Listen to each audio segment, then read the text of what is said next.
God, I can't get enough of that music. We got to turn it down, though, because we've got so many incredible things to talk about today. What's up, everybody? Andrew Wall here, host and executive producer at Illuvium. Thank you so much for coming back to Illuva Talks. What might be the final episode of the year again? I already made that promise. We just have so many amazing guests today to talk about the future of GameFi. This is going to be an incredible episode. Folks are here from Immutable, DQuest, and Cloud Castles, the cream of the crop. Let's get into what all of the topics are today, my friends, and then I'll bring in our incredible 2000 IQ guests. We're going to talk about gaming innovation today. So much talk about 3D immersive metaverse experiences. Is that really what we should do? Or maybe just make some familiar video games with a few innovations. We're going to talk about player rewards. Should it be tokens, NFTs, or non-blockchain stuff? And finally, we got to talk about Web3 games marketing. One of my favorite topics, of course. Really quick, nothing we talk about today is financial advice. You should do your own research. Maybe this show is a part of that. You're clearly a genius for tuning in. But nothing we say today is telling you to buy or sell anything. But you guys already knew that. You know, I just have to say it. Here we go. We've got a fantastic panel of guests today. And our first guest that I want to bring on is Nigel Lee, who is the head of community operations at Immutable, one of the top and favorite partners of Illuvium. What's up, buddy? Welcome to the show. Hey, Andrew. Nice to be here. Looking forward to it. Really good topics there. Thank you very much. I tailored them just to you guys. You guys are all on the top of your game in this industry, in these fields. Speaking of which, we've got Igor, CEO at DQuest. We're doing a fantastic campaign with them right now. Come on in here, buddy. How you doing today? All good. Thanks a lot, man. No, it's really exciting to do the Christmas campaign with you guys. So this has just been a treat. Yeah. We're going to talk more about your platform and that campaign and everything later, because I think it's a cool innovation on where things are going to connect the Web3 gaming community together. But before we do that, we've got Kyle John Blake here, head of content for Cloud Castles, one of the most promising games, I think, in the Web3 space in GameFi. What's up, Kyle? Thank you, Andrew. It's awesome to be here. We had Kieran on our show, Cloud Castle Conversations. So happy to be here and saw the topics, excited to jump in. I like your t-shirt with the hello, my name is on there. That's a nice touch. Yeah, thank you. Actually, I'm just player 2. This is merch line, actually. I have player 1, player 2, player 3, player 4. Yeah, it's just a cool little kind of piece. I like to, keep it fresh. Dude, I love it. Oh man, you're such a head of content. It's ridiculous. It's disgusting. You're just like me. Get out of here. All right. Our first topic today is going to be gaming innovation.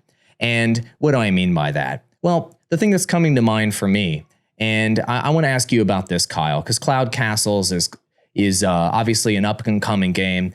And I want to ask you, should GameFi be focusing on innovating video games themselves? Or should we be focusing on doing non-innovative, kind of traditional video games that are more familiar to players and just integrating some of these Web3 technologies? What are your thoughts on that, of bringing an element of what is familiar to players? Or should we just be trying to blow this out of the water and do mind-bendingly brand new things? What are your thoughts on that? Yeah, I mean, it's a great question. And I think there's a lot of projects out there. Some of them are trying to do a lot. Some may say too much, and others are just trying to be simple. I love the mindset, and I believe this as well, is like you don't need to reinvent the wheel. The key is going to be making games that are fun, that users want to return to. I know VR technology and a lot of technology that's new to the gaming space is being developed by Meta, and there's a lot of VR tech that's out there. I think crypto tech in itself is pretty new and unique and brings a lot of really, really cool elements. I think that alone is probably enough to get us started. So I'm definitely not of the mindset that crypto games need to be blowing us out of the water in terms of the tech. I think they need to be fun. They need to be sticky. I worked for League of Legends, Pro League of Legends franchise. That game is as sticky as it gets. Counter-Strike, been playing that game for 20 plus years. It's still pro. It's still huge. These games have been around for a really long time. I think it's going to be games like that come out that people really want to play keep playing, keep leveling up, keep putting value in. With crypto, obviously extracting value out. I don't think those games need to be anything more than fun. You know, I'm going to counter you on that just a little bit. I agree with everything you just said, but with League of Legends and Counter-Strike, when they came out, they were best in class at the time that they came out.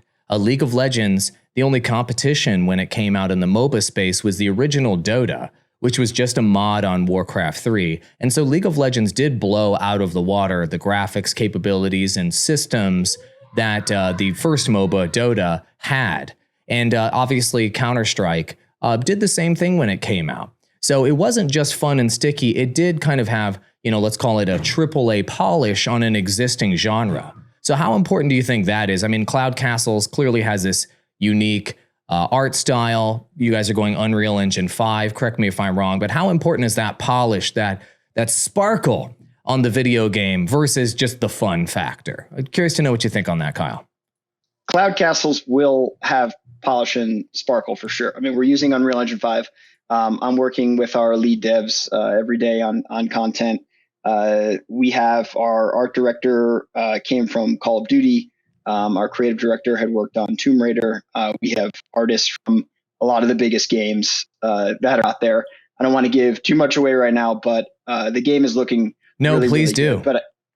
But I think some people are going to be mad at me if I give too much away. Check us out on Twitter. We're dropping like little hints but in terms of the games needing to be groundbreaking, I don't know that that's necessary yet. I think from talking to a lot of like traditional Web 2 gamers, they're already pretty, less than enthusiastic about like jumping into Web 3 because I think Web 3 in general has like a weird stigma around it.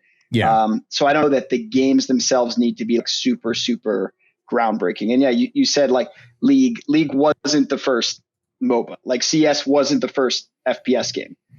They were out there over time. But they weren't the first. So they, may have been the best versions of those. But I don't know that they were like, first in class or innovators in terms of being the first of that type. That makes sense. Nigel, at Immutable, you guys have a great view across, hundreds of games and the ecosystem.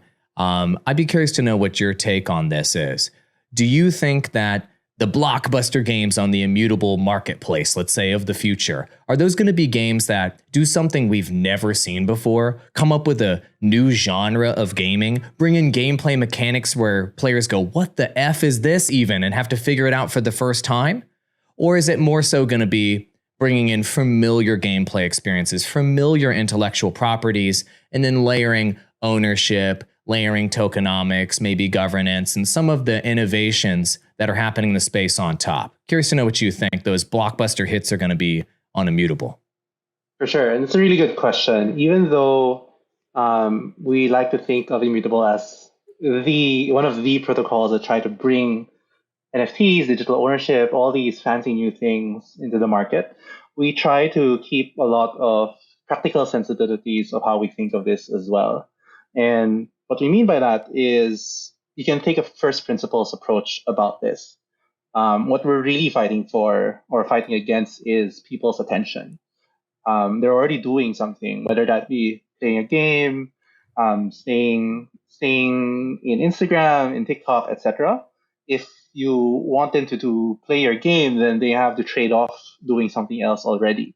Mm-hmm. And the general knowledge for something like this is something has to be 10x better than what they were already doing if they want to consider doing all of those things to change up their habits, right? With that in mind, then at least I'm personally of the opinion that whatever we come up with, it needs to be really good. It needs to be really attractive. It needs to really blow them out of the water to really consider, hey, is it actually worth my time to do something completely new? And with that in mind, right, going back to the question, Web3 gaming, I do think it has to be something very different, whether that be for video, audio, graphics, ownership, etc. Something needs to be super different and interesting to grab people's attention. Okay. We agree. We agree. It obviously needs to be compelling. It needs to grab people's attention. Maybe it needs to be the best version of it that maybe people have seen. I got to ask you, Igor, what you think about the following question. All right, are these AAA 3D immersive metaverse experiences the future of gaming in the 2020s? Everybody's seen Ready Player One. Everybody thinks this is a cool idea that we all want. But is this a long way off? What's your opinion on that? Oh, I think we're about like another maybe 7, maybe 10 years off, something like that. I think people underestimate the massive component of UGC, or at least the amount of assets needed to be generated for such immersive worlds, right? And the tech stack to run them, right? Like it's not a coincidence that there aren't many metaverse kind of even type of games out there, right? That allow a certain level of UGC and provide sort of like a network for a lot of players to access them, right? So even stuff like Roblox, right, which in a lot of ways is uniquely positioned to like is like the closest we have to a metaverse. We can argue like if it's a good game or something like that, but still, people use it, so the users are speaking for themselves on Roblox. Yeah, I think the next big iteration is going to come from Epic Games, from Fortnite. It seems that they've been building Fortnite towards sort of the same thing, just at a much higher level in terms of quality and utilizing all the resources that they have. But I definitely see this as the future. I just think that we kind of overestimate how close it's going to be. I'm a huge fan of VR. I have a couple of VR sets, but like just understanding the current level of technology we have for that and how incredibly like I would say almost impossible to build on a scale of what Ready Player One, let's say, is talking about.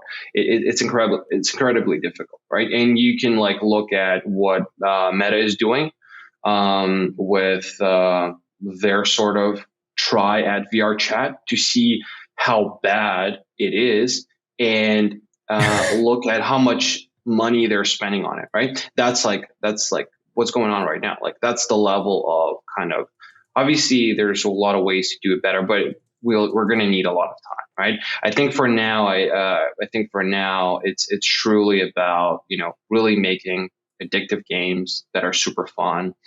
We'll stop here. I can rant on this for a while.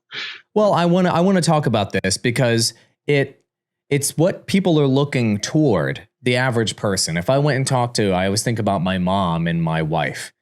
Different age groups, but not in the space at all. I mean, my wife doesn't even watch any of content I make. She has no idea what's going on over here. And so when I ask her, well, when are you going to jump into the metaverse? She's going to, somebody or my mom, they're going to be like, well, and what do you think it's going to be like? It's going to be 3D. It's going to look ultra realistic. It's going to be, maybe virtual reality. I'll be able to move around and see my hands. And they've kind of got this like VR, high fidelity, AAA VR idea in their heads. So the question, I'm just going to open this up to everybody. Do you think we'll be able to get the public off the idea that the metaverse is going to be a 3D virtual reality, AAA hyper-realistic experience? Because this seems to be what everybody has in their heads. Maybe it's movies, maybe it's TV, maybe it's the vision they've heard pitched before by the Zuck or whatever, but this is what people want it to be and think it's going to be. Maybe Ready Player One, because they were the first, let's say, mainstream culture iteration of what metaverse might be to people. Maybe that set the bar. Do you think expectations will change from the public? Open floor for all of you on that question. I actually don't think it's going to be, I'm not super bullish about this whole 3D metaverse thing. And the reason is because I think people will go to places where all their friends are, all their families are playing. And if it's not 3D, that's okay. Like, for example, for the longest time, a lot of people were talking about Wordle. Even way back, if you look at the history of gaming, the Nintendo Wii was very, very good, not because it had the best graphics, but it was because it brought people together. Even Fortnite, like, sure, it's good 3D graphics, but if you compare other games or shooting games, its predecessors, a lot of things were very, very good in terms of graphics, and Fortnite was actually pretty pared down. So I don't think it necessarily has to be this AAA 3D immersive experience. Got it. You know, we see projects out there like Everdome, kind of going all the way in on the, we're going to go maximum visual fidelity and therefore you'll want to come. But what I question about concepts like this is it feels like the experience, and I'm not trying to FUD Everdome, I'm just trying to discuss the concept here. It just seems like people want to come for how beautiful it is, let's say, but there's not really a game there. And I like to contrast that with right? Obviously, Everdome needs to be launched. I contrast that with experiences like World of Warcraft, like what you're looking at right here. And World of Warcraft is a game first, and then people ended up obviously congregating by the tens of millions with each other, and maybe you could argue that this is a metaverse. So for me, I'm having a hard time seeing like a showroom or showcase style experience like an Everdome reaching the popularity of something like World of Warcraft, because they're starting under maybe the wrong assumption. The assumption that people want to show up for like a showcase type of feeling or a gallery type of feeling in the metaverse, when really they just want a damn good video game. I don't know. Any other thoughts on that topic before we move on this AAA 3D immersive metaverse concept? Or are we just going to be playing Wordle with headsets on? What do you guys think? I would say like one thing I would add here, the higher the resolution, the lower the accessibility, right? So what you get is like the higher you take this, the less people can actually play it, right? And yeah, I think that example with World of Warcraft is great. Yeah, it's all about, you know, game loops, right? And having fun with friends, especially if we're talking about multiplayer, right? And like that, like the graphics don't stop Roblox from hitting like all-time highs in the amount of players every year, right? Yeah. Yeah, it's remarkable to see Roblox's growth. I was pulling up Google Trends a moment ago. It's very rare that you see a video game continuing to go up and up and up and up and just keeps going up. Now, obviously, it's plateauing a little bit now, but for it to be on an upward trajectory this is 2021, from down here at 2016, that never happens in video games. Video games normally get that parabolic rise and then crash after their launch. Just like crypto. Just like crypto, right? That's fair. All right. I'm going to give everybody a chance to take a sip of water because we're going to thank our today's sponsor, Illuvium. Check out this video I put together and we'll be right back to discuss even more mind-bending topics. Illuvium is building the world's first interoperable blockchain games, including Illuvium Overworld, Arena, and Zero, where you can play and own your assets across multiple video games. Illuvium Overworld is a free-to-play, open-world collection game available on PC and Mac. Explore a shattered world, collect critical resources, and capture mysterious Illuvials to become the most dominant ranger in Illuvium. Avoid deadly hazards as you search for valuable resources that your drone collects. These resources include shards to capture Illuvials, gemstones to craft and upgrade gear, and consumables to boost your ranger and Illuvials. Illuvium Overworld presents the exclusive challenge to battle and capture Illuvials. You must enter an encounter and defeat the opposing team to try to capture an Illuvial. If you achieve victory, you can battle your new Illuvial in the arena or sell it on the Illuvidex, our official market exchange. Enhance your kit, armaments, drone, and Illuvials in order to overcome more challenging battles in higher stage regions. Craft and upgrade your helmet, jetpack, boots, and weapon to better traverse the overworld. Forge more powerful armaments and armor to battle in the arena, and don't forget to upgrade your drone. Your goal is to capture rarer and more powerful Illuvials to climb the leaderboard. Free-to-play players can fully experience Illuvium Overworld's breathtaking gameplay. Yet, they will not be able to access higher stage regions that require fuel to enter. Fuel is acquired by developing your land in Illuvium Zero, or simply purchase fuel on the Illuvidex. The choice is yours. To experience Illuvium Overworld for yourself, register for access at play.illuvium.io/overworld. God, thanks to Illuvium for sponsoring the show. Without them, the show would not be possible.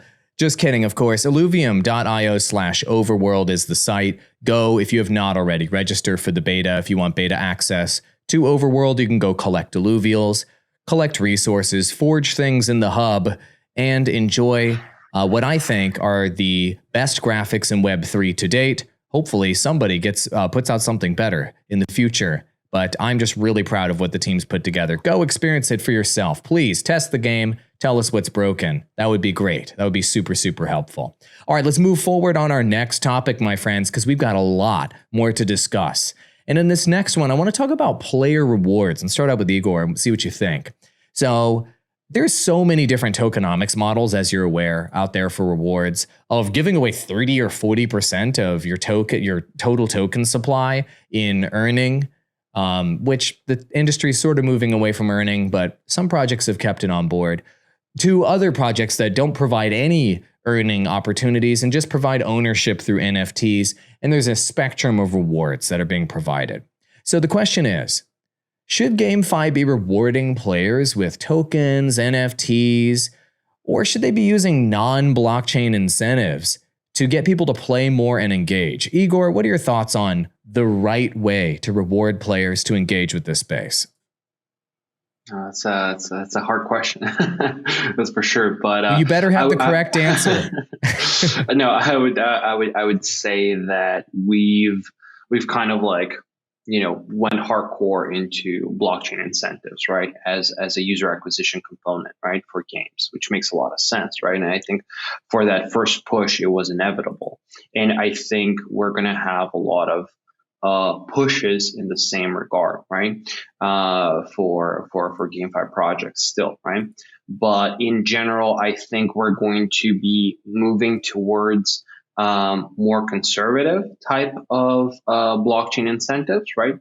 Either through, obviously through the NFT assets. I think the ownership part is going to stay, right? I think it is totally normal, right? For people to have, for games to have thousands upon thousands of NFT assets, with a lot of them being a very kind of low value. That's number one. And I think there's like a couple of games in the market, like Skyweaver, I would say, that are hitting hard that aspect of being very conservative with how they talk about NFTs. Just in general, they're calling them like digital assets and stuff like that. Taking the Reddit approach of not saying any blockchain stuff so we don't scare off the wildlife. And then once they get in, they'll actually enjoy it. Exactly. And I think we need to go through this like new stage of more conservative kind of approach to this, where it's just a fun game where the additional shtick is those digital assets, right? They may be used as a nice like user acquisition model, right? For pushing into the industry, because like the industry is hard, right? Gaming is, it's hard to push even a great game into the market, right? So I think that component is going to stay, but the earning capabilities, they're either going to be very, very limited, right? In the game itself, or they would be positioned outside of the game itself, right? So a little bit like how you would need to really work yourself to sell gold in World of Warcraft, right? Through like the black market and stuff like that. It's going to be easier, right? But it's going to be kind of set us a little bit aside from the game, right? So it would still be a niche thing where you would have maybe like 5% of the player base actually go look at it, right? And actually utilize it. I think we're going to go through wild a to see stage how like thriving the WoW Gold space is. I just Googled WoW Gold. I mean, the competition just to get your ad to the top on WoW Gold right now is wild. And this game's been out for what, over 15 years at this point? And people are still looking for that secondary market for that sweet, sweet WoW Gold. I mean, it just goes to show you, if you have a compelling game with a compelling experience, people are going to be willing to find a way, even in the, let's say, gray market in this case, to go find it. Yeah, definitely. And I think, like, imagine kind of a world where they would have, like, World of Warcraft would at least kind of half legalize that market, right? Add maybe some like soulbound procedures to that, like add some additions to that. That would make it kind of much nicer, right? Plus, I think, and what like DQuest is working on as well is providing games with sort of a layer of reputational blockchain rewards, right? That we're calling soulbound or non-transferable social tokens, or you can call them whatever. And we see that as a layer of, like, let's say, non-intrusive push of digital assets, where through building out that reputation, you have a much clearer roadmap as a game on how to reward users, rather than having more kind of more fast turnover on, okay, you get this, earn this, and then you can leave, right? Building out these like reputation streams and reputation processes create sort of like allows you to filter your audience to the highest reputation players that you would love to reward as a game.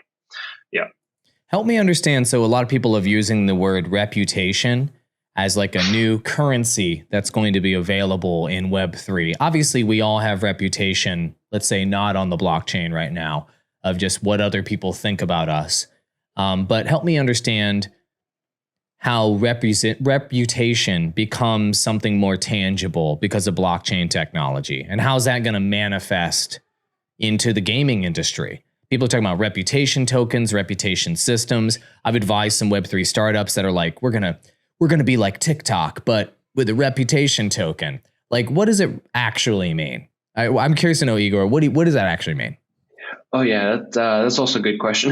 So obviously, I'm just going to talk about gaming right now because it's a huge topic, obviously. But there's like two things to this, right? Number one is standardization, right? So creating sort of reputation that would be interoperable and that would allow a user to feed the reputation with as much gaming information they have about themselves as possible. That's one side of it. And the other side is creating very game-specific, game-centric reputation, right? That would only kind of work within your game, which makes a lot of sense, right? So the idea here is that in terms of adding a blockchain layer of reputation, you're creating sort of an on-chain trace of reputation for the player, right?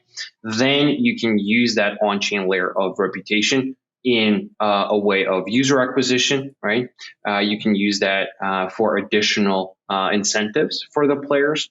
You can use that for really focusing on your community and building out those governance tools in a much more player-focused way instead of like a holder or a staker type of way. And I got it. So in layman's terms, then, maybe you could provide reputation to someone for how much they've played your game or how much they've engaged on Discord or they've earned some sort of reward for being a good person, let's say. Versus like just I bought 1 million ILV tokens, therefore my reputation and influence is bigger because of money. So it provides, I see. So it allows non-monetary transactions, if you will, to have provide you with more influence in the space. Exactly. You have a lot of social engagement. Like Karma on Reddit. Karma. Yeah. Exactly. You have a lot of social interactions that typically go off-chain, right? That happen off-chain. And you have a lot of in-game activity that happens basically and just is stored on the back end of the game, right? And pushing in basically kind of putting that together in an on-chain rep for your player base, that kind of adds an additional layer of fun potentially to the game, right? Yeah. How is Cloud Castles thinking about this in terms of rewarding players? NFTs versus tokens versus non-blockchain incentives. How are you guys approaching this? What do you guys see the player base for Cloud Castles potentially valuing most? Curious to know what you think there. Yeah, so we're on board with not calling them NFTs. So we're calling them digital collectibles right now. And I think that is something that is sort of one of the keys and one of the coolest things about this technology is that players can own their in-game assets, right? Like the coolest part of it. I kind of compare it to like Pokemon cards back in the day. I was a big Pokemon card player. You know, you buy your Pokemon card. I sold a bunch of my Pokemon cards for much more than I bought them for originally because they become worth more over time. I think I just bought some today. Don't tell my son though. It's supposed to be a surprise. Fire. Yeah. Okay. The OG ones or the new ones? New ones for my kid. Don't tell him though. Okay. All right. Christmas present. Yeah, I think that's that is kind of the key and the crux to what makes Web3 games interesting. Is the ability to own your in-game assets, to be able to trade them, to sell them. You play the game, you want to upgrade, you can sell your old asset and buy a new one. You want to move to a different game, you can sell your assets and move on. There's also, like we talked about, the interoperability. So if you have a game that's in an ecosystem, like the Dig ecosystem or Gala ecosystem, you're able to transfer these NFTs around, potentially use them within other games.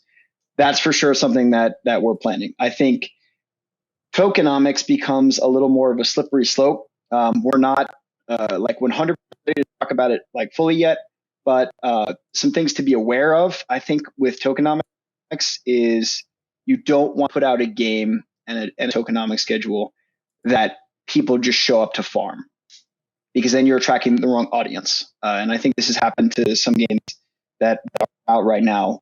They're just attracting people who farm the token. I'm not going to name names, but there are games that are out there that attract a user base. Everyone knows them, that just farm and farm. So people are looking to extract value from the game, but your true gamers, your who want to play the game because it's fun, they're not putting a value back into the game, and that's just not sustainable. So that's something that I think we're definitely aware of, and we're going to be looking out for. And then in terms of physical merch, Andrew, I mean, you're marketing. I think way to market your product. I think if people have, and right now we're looking into like, t-shirts, coffee mugs, like giving people free physical merch is something that we're doing on our Discord. We also launched a Crew 3 or Twitter. It's just a great way to reward people who are following you. I don't know if that's necessarily linked to the gameplay itself, but it's definitely something from a marketing perspective. Nigel, I have to ask you, Immutable. Look, I mean, these are literally video game numbers when I pull them up right here. I mean, look at how many it's like the ticker just keeps going up. 56 million NFTs minted this last year. Congratulations. Number one platform in NFT trades, 9.7 million. It's just ridiculous how many NFTs are flying around on the Immutable platform. So my question to you is, do you think the future of, let's say, what gamers are going to engage with for the most part are going to be NFTs? Because maybe that's the item you're getting in game, that's the armor, that's the weapon, that's the creature, etc. Do you think that's going to be the majority of what players are getting for rewards, and maybe it's with a side of tokens, similar to what Igor just said a minute ago, right? 95% of the WoW player base doesn't go after WoW gold on the secondary market. They're just going after getting, I don't know, shinies and mythics and stuff. I never really got into World of Warcraft, but you know what I'm saying, the best gear. So do you see that being how things play out in terms of rewards? Is it an NFT focused rewards future for the Web3 gaming industry? Is it going to be NFTs? I certainly hope so, for Immutable's sake. Right, cha-ching, Immutable, baby. Yeah, obviously that's a biased answer. But if you take a step back, again, as Immutable, we get the benefit of being able to see a wide range of different things across gaming and NFTs. Mm-hmm. And I think what you'd see if you take that meta view is it really depends on the type of gamer or player that you want to attract and the type of game that you have. So I'm not of the opinion that it's always going to be tokens, nor is it always going to be social or reputational rewards. I think the key here is you really need to understand where you are. Are you a money game, or are you a attention game, or are you a mastery kind of game? So what I mean by that is, let's take betting or gambling, for example. You can consider that as a game, like for example, poker, etc. In that sense, you're both a mastery and money game. Like the key reason why people play is either to get better at the game or make money. Same thing with betting apps, etc. But there are other games where social and reputation is more important, and therefore you should over-index in those kinds of rewards. And I would argue things like Fortnite, maybe even League when you're playing casually, etc. So in my VR opinion, chat as like a emerging example. It's a very popular game now. It's wild. Yeah, but I see what you mean. There's varying degrees of social reputation and even the opportunity to interact on a social level, right? Largely I'd say largely determines how much that matters, right? exactly. And I think the interesting part would be if you're building a metaverse game or an Web3 game, you've suddenly had this interesting opportunity where you're not stuck with just one kind of game. You can have this metaverse within your ecosystem where parts of it is based solely on monetary rewards, parts of it is reputational, and parts of it is some other extrinsic or intrinsic kind of reward. Got it. Okay. This is making sense to me. Let me ask the last piece, and this is something that Kyle just alluded to a moment ago. How important is the digital to physical ownership strategy for our space moving forward? So I'm finding myself as a, primarily digital guy during work. Like I'm interacting with these rectangles all day. I find myself more and more wanting physical things to provide me with that endorphin rush, that satisfaction of having something or collecting something. An NFT on my screen or on my phone or something is cool, but the physical thing gives you a different feeling and you connect with it in a different way. So I'd be curious to know what you guys think about, and Cross the Ages is doing this on the Immutable platform as an example, and maybe they're a leader in this way, having obviously the digital NFT, and then having a physical card with an NFT booper where you can boop it on your phone, and then it recognizes the NFT on the blockchain, and having that, I hate this term, phygital, but physical to digital connection. How important do you think this trend is? Do you think that like all these card games, for example, or any, video games in the future will need to have a physical boop onto the blockchain experience at retail or with merchandise, etc.? I'm going to open the floor on this topic and see how, on a scale of 0 being this is a nothing burger and it's going to die, and 10 being it's going to be here to stay and it's going to be a huge part of the industry, where do you think this trend, physical to digital and digital to physical, is going to be and its importance with our industry? Floor is open.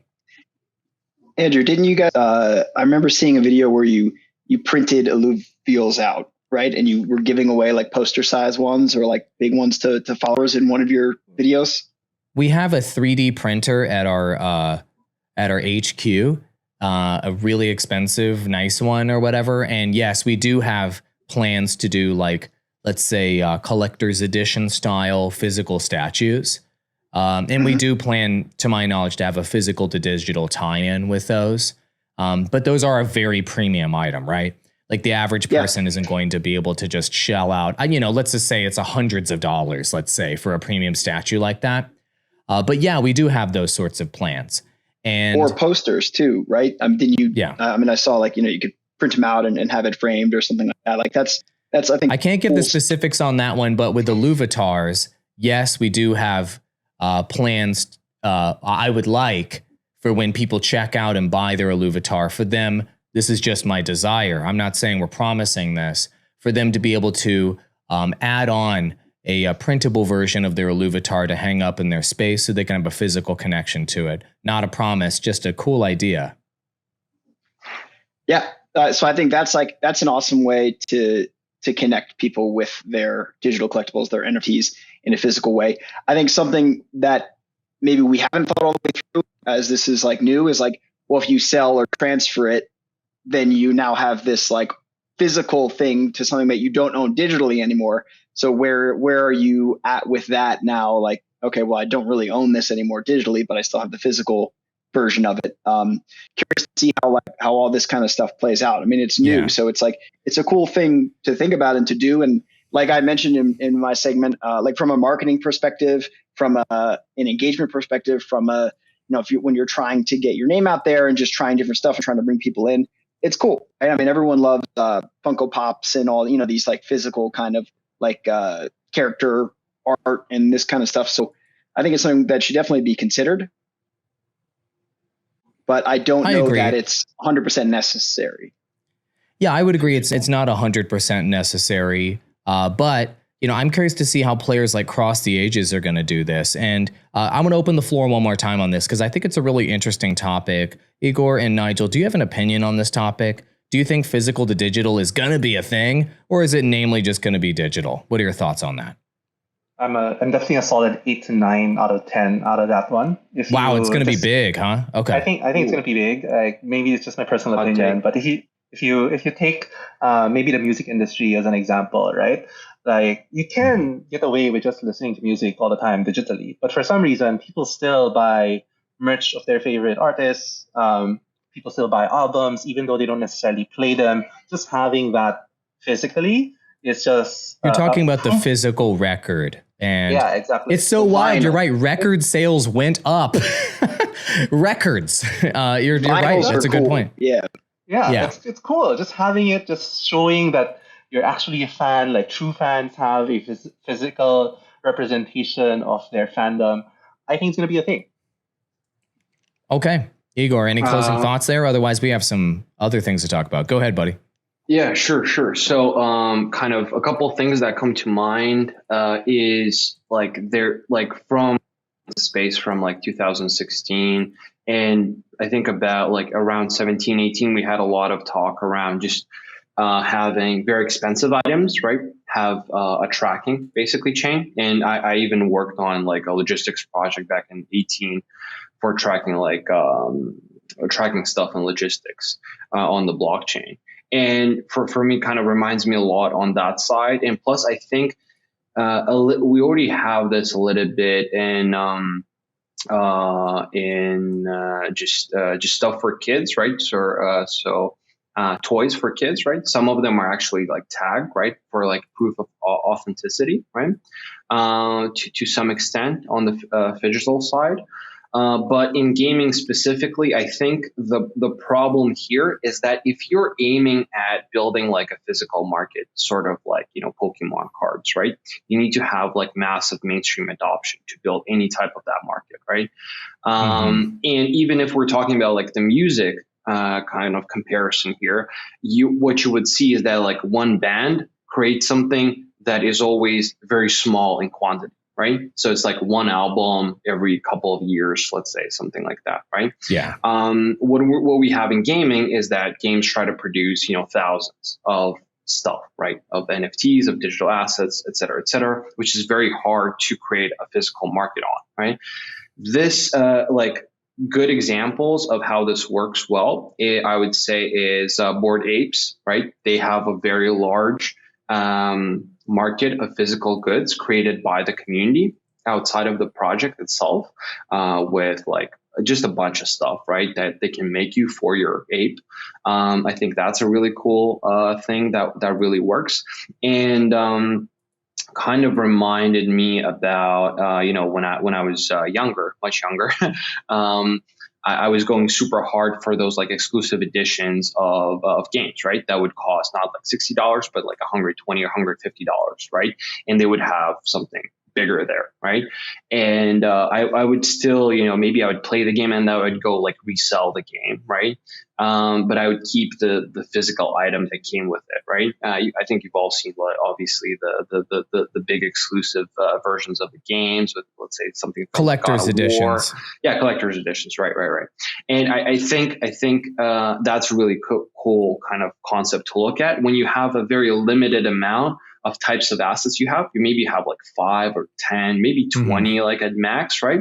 But it creates sort of like the community understands what it means to own that asset. There's not a lot of them, right? But it's sort of unique, right? There's a lot of these like cheaper positions and maybe a couple like more expensive ones. Maybe that's going to be the actual kind of way the visual thing in gaming is going to play out. But it's really interesting to look at. I would rate it like maybe 4 out of 10 because I think it's still pretty niche, right? You don't have this stuff like in all the games, and I'd say it's just pretty niche. I think it's a nice thing, but for cool. vinyls, thank though, you for Andrew, sharing your opinion. The vinyl sales, I'm just putting the graphic on the screen just to give everybody context on what we just talked about a moment ago. And for those of you listening to the audio version, we're looking at vinyl album sales from 1993 to 2021. In 1993, in the United States, records sold 300,000 per year, it appears. And then now it's 41.7 million per year. And during this time, our world has become increasingly digital. Everything is moving over to digital. Retail, relationships, your health insurance, your doctor. As the world became more digital, physical music skyrocketed. So for me, this is an interesting case study in human nature and how we want physical tokens of our digital life. To me, this really proves that it's not enough to listen to or just enjoy a piece of art or something that we like. We want a deeper physical connection to it. This is just, for me, it's remarkable to see this trend reversal when music is an entirely quote unquote digital industry. Any closing thoughts on this? Otherwise, we've got yet another topic to cover and only 10 minutes remaining.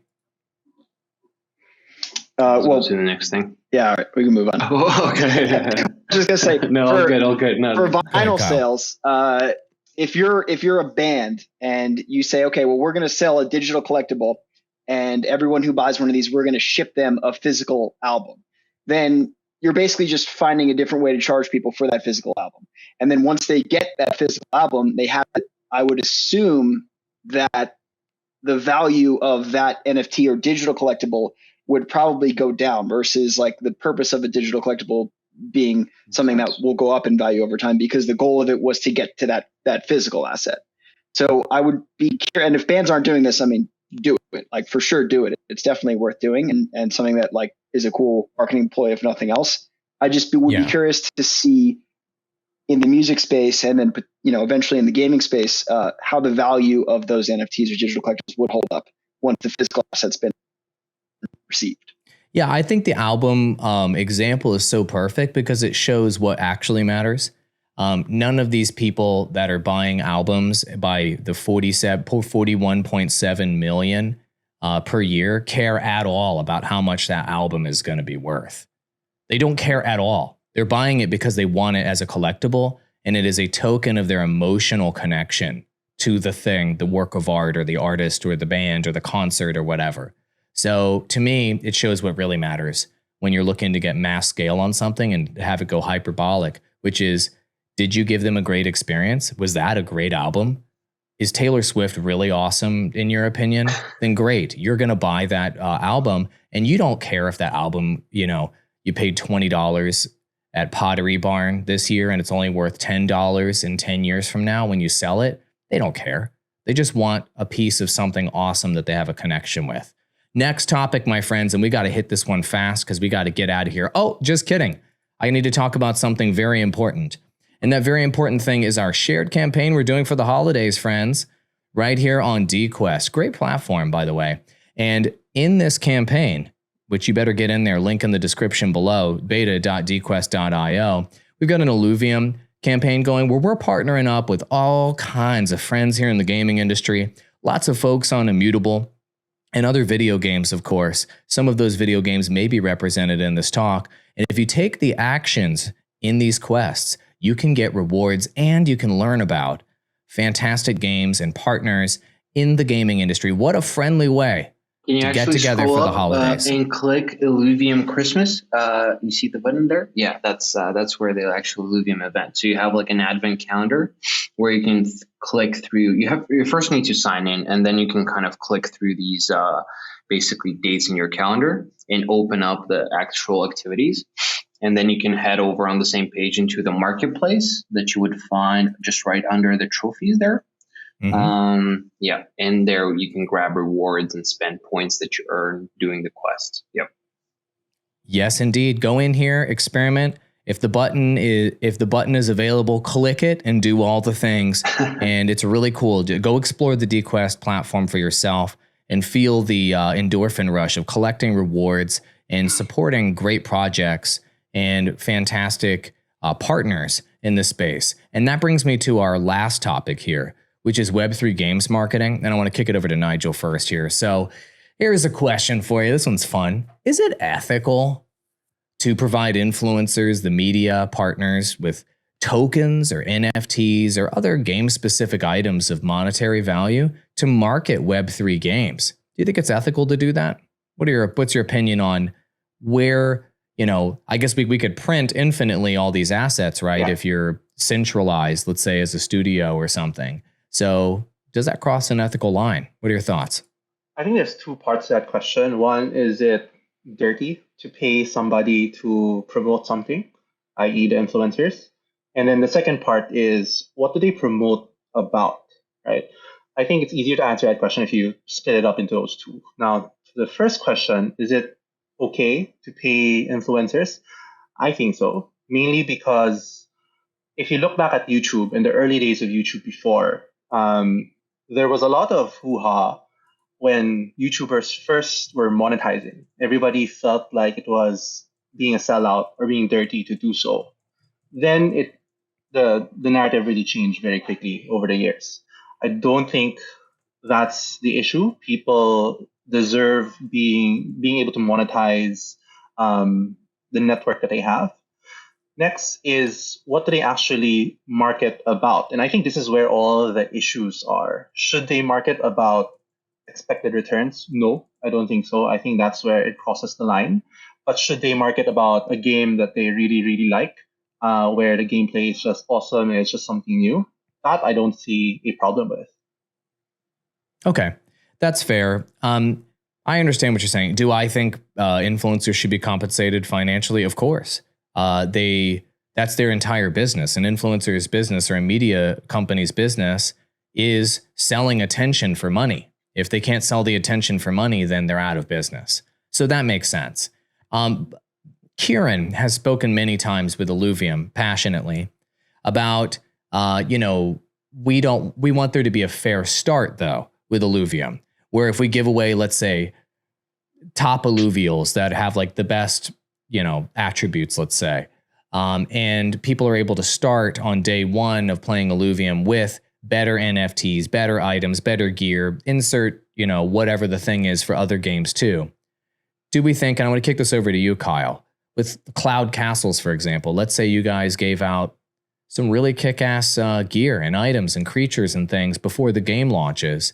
Do you think that diminishes the launch of the game or the integrity of the economy or how meaningful the value of accomplishing collecting items is? What are your thoughts on that, Kyle?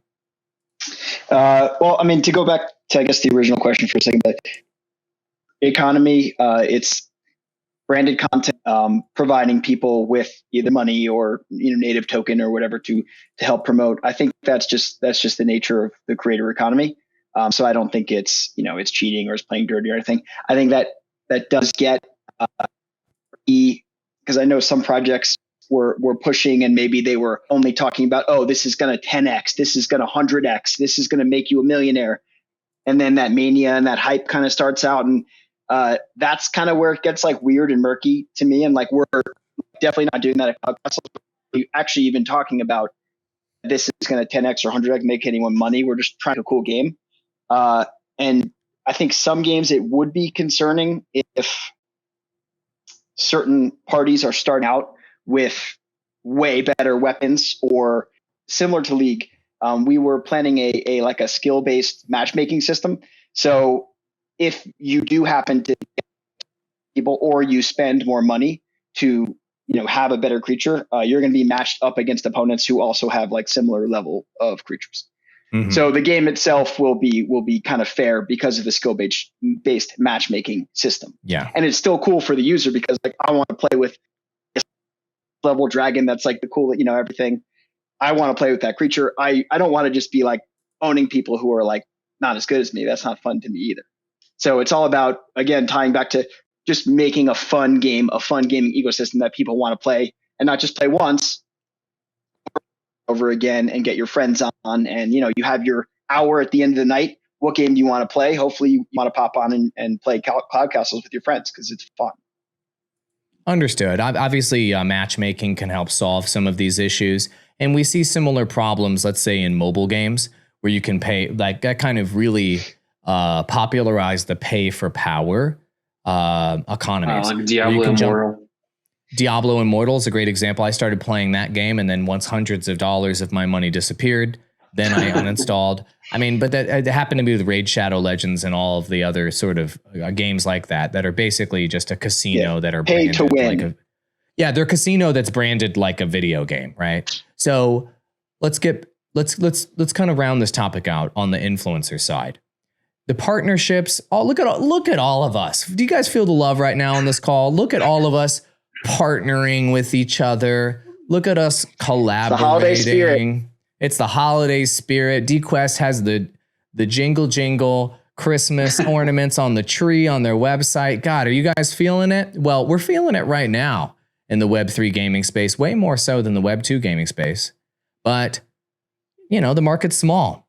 We got to stick together. We got to lock arms right now because, it's a bear market and blah, blah, blah. But what about when that money comes rolling in? What about when our games blow up, when we have tens of millions, hundreds of millions of players? Do you think we're going to be as friendly with each other in that scenario as we are right now? Igor, I'm kicking it over to you. You've got a platform that's trying to bring the games together. Do you think we're going to want to come together when it becomes more of a mature and sort of cutthroat environment, maybe like a mature market in Web 2 gaming is like? Or do you think Web 3 is different because we're decentralized? What's your thoughts?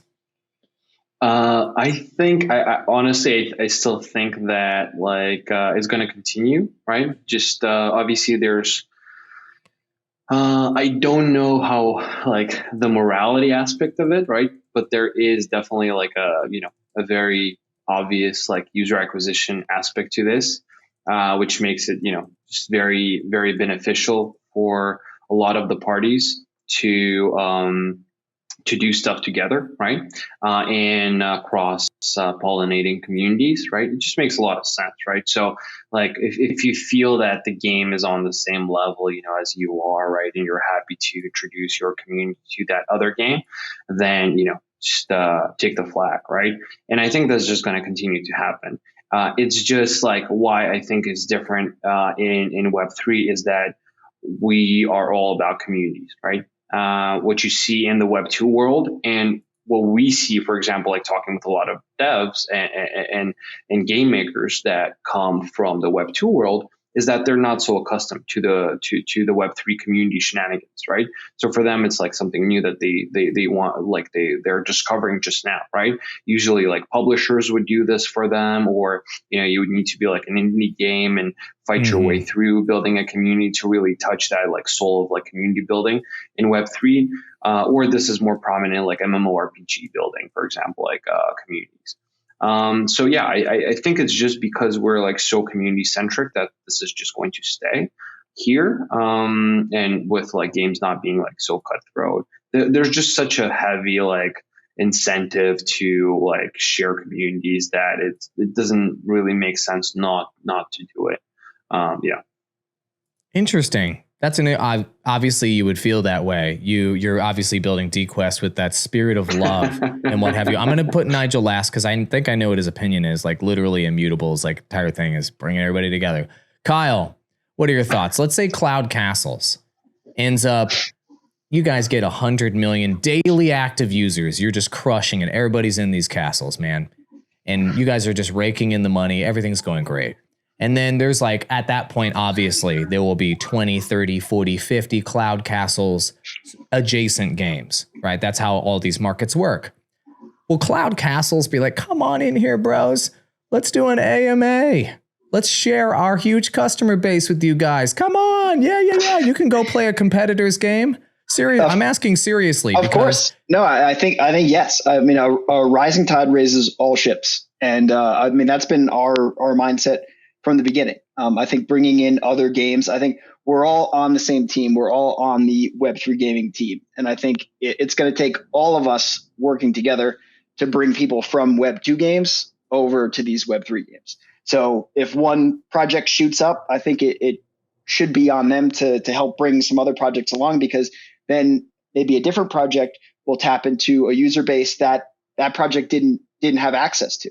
I mean, Cloud Castles, the kind of people who are going to want to play that might not be the same people that are going to want to play in Illuvium. So whichever one blows up first, I think it'd be helpful to kind of help bring the others along, because then you're bringing users from all types of different genres into Web3 gaming. And that's the goal at the end of the day.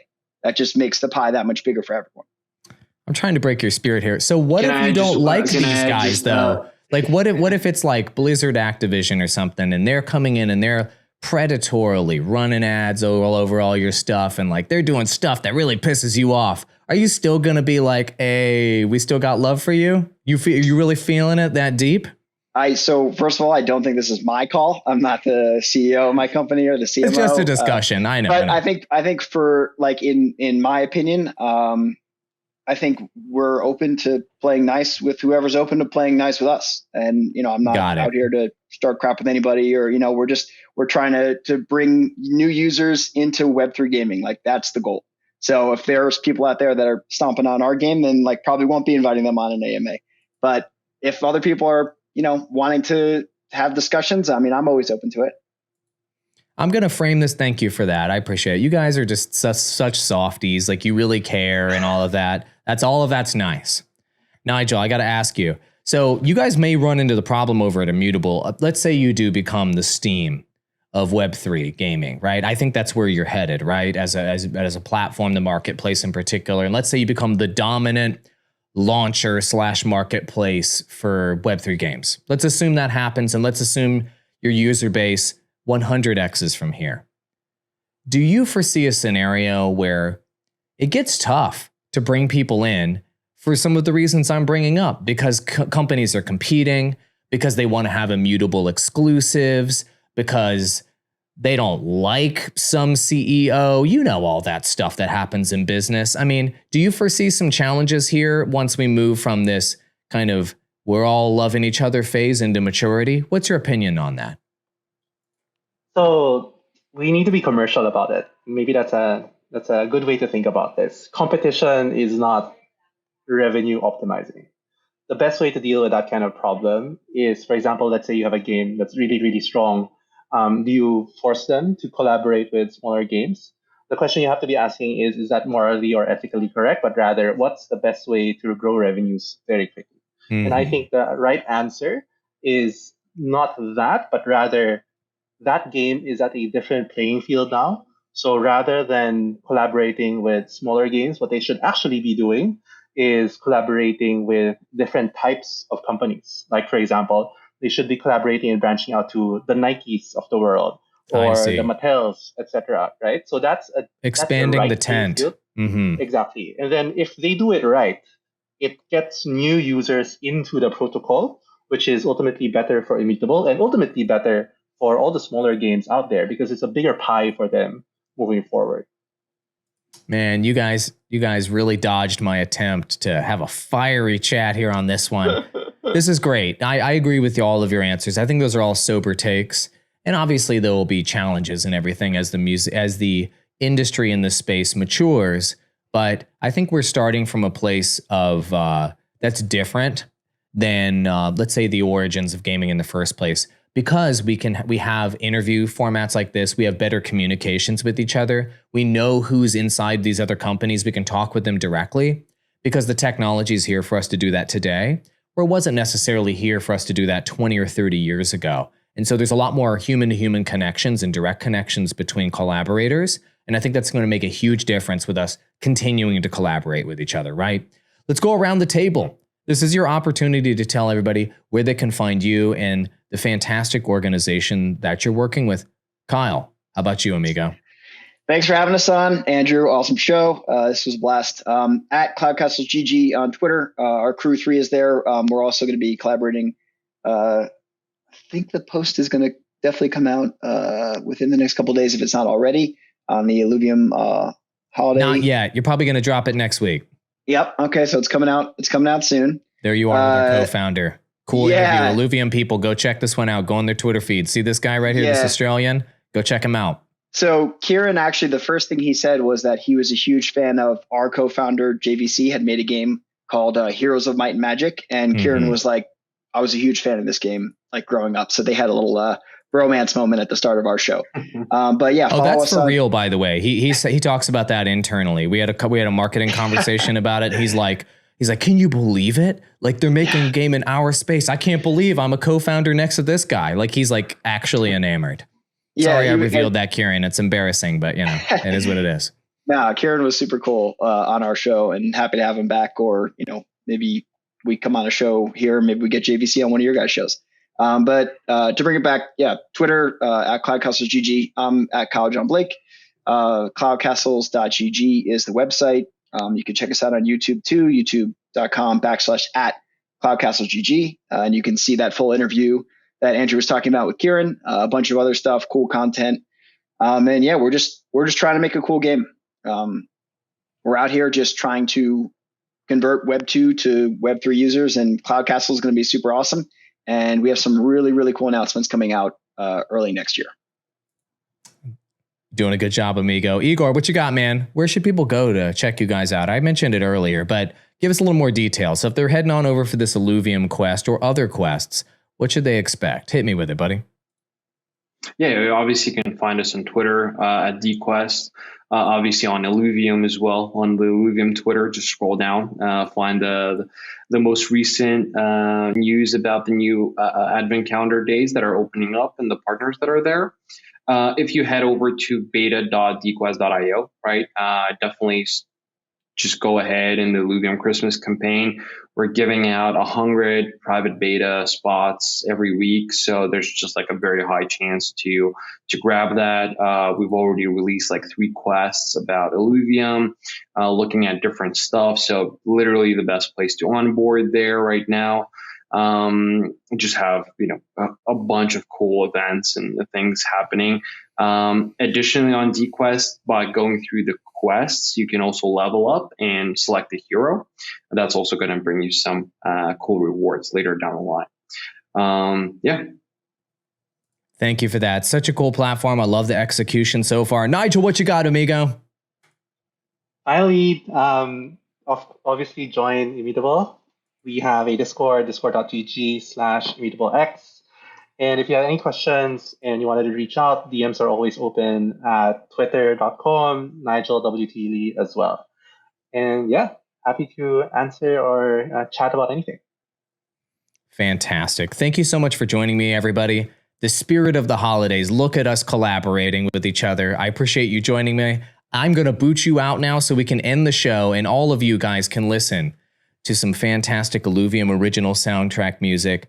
If I don't talk to you again before the end of the year, happy holidays, Merry Christmas, Happy New Year, whatever it is that you celebrate. I hope you enjoy time with your friends and family and that you go to DQuest and do those quests. Do it. All right, we'll see you guys later. Adios.